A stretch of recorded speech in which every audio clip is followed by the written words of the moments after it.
Freitas with the Garden of English, and what we're going to do is we're going to start making a couple videos per month that deal with common questions that I get from students and teachers alike. And so after the video, if you have any questions that you'd like me to address in future episodes, by all means put them in the comments below, and I'll be more than happy to try to address them. And we're going to try to keep these videos to under 5 minutes if we can, but if we have to go a little bit further, we can do that too. But anyway, what are we covering today? Today we're going to cover the effect of rhetorical questions. Now we're going to do that though in 2 parts, so today is part 1. Now, my first question is this. Did you know that there are 2 types of rhetorical question? Well, at least 2 that I know of. Yeah, they're the standard rhetorical question, and there's also a more specific type called hypophora. And what's the difference between those? Well, I'll tell you. Rhetorical questions are asked, but there is no answer that's actually given. Hypophora asks the question, and immediately after, there is indeed an answer. And although they have different qualities, guess what? The effect is still the same.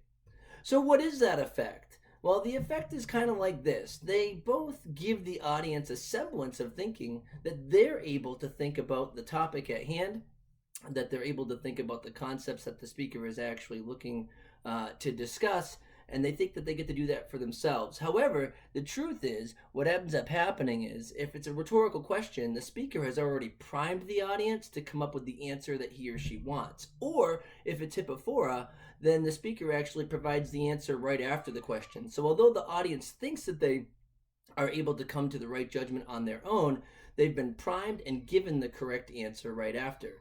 Essentially, rhetorical questions and hypophora and anything of the like are really brainwashing techniques. Now, would I use the word brainwashing in a paper if I were writing about the effect of a rhetorical question or hypophora?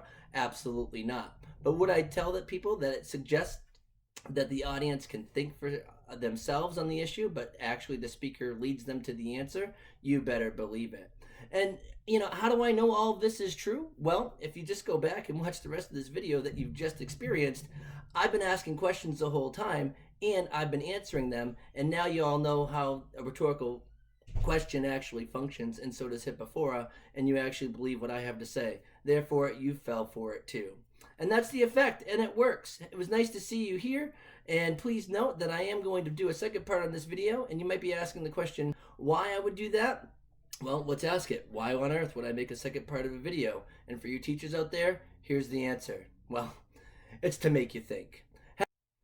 Have a great day, and of course, if you have any other questions about anything, please put them in the comments below. Also know that on part 2, we're going to look at some examples from Shakespeare. We might bring in some Cesar Chavez, or I might find something else where we can find some hypophora in action. But we'll try to get that video out within the next 2 weeks as well. Comment below, feel free to subscribe, and once again, just consider giving us a little sponsor on Patreon if you want to. If you don't want to, these videos are free anyway. I'm happy to do it. So you guys have a great one.